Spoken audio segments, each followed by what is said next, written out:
This is the fourth most devastating move in jiu-jitsu. The Kimura. So here as Matt applies the Kimura, he's going to pull Brandon's arm up, connect it to his chest, and then rotate. And he's internally rotating that shoulder, whereas in the Americana, he was rotating it the other way.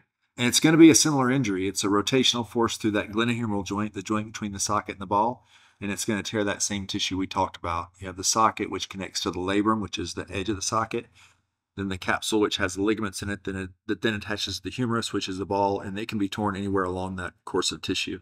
The recovery time for that will be similar to the recovery time from an Americana that injures the shoulder, which is 3 to 6 months. 3 months to kind of start training a little bit very gently with trusted partners, and 6 months or so to do kind of whatever you feel like doing. So another variant is that the force can be distributed through the humerus itself, which would cause a fracture of the humerus. There's all kinds of different patterns of fractures. A rotational force like that will cause typically a spiral type fracture.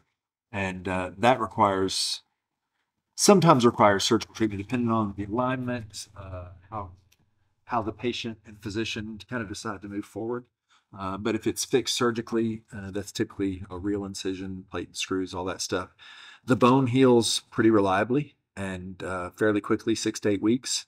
And then just the soft tissue around that recovering it takes a little bit more time than that. See, to me, this is like one of the most gruesome ones that there is. Yeah, it sounds the worst. It's the most devastating. But, bones more commonly, particularly the shaft of bone, will reliably heal once it's fixed and put where it's supposed to be, as opposed to soft tissues, which can have more long-term consequences. So it really looks more gruesome than it actually is. I would say it looks gruesome. It is gruesome, but the prognosis and long-term recovery are probably better and less likely to have repercussions over time. So you would say it's not that big a deal, then just don't tap. No, I would say for sure tap. That was the fourth most devastating move in jiu-jitsu, the Kimura. I thought that might be number one. What will be number one?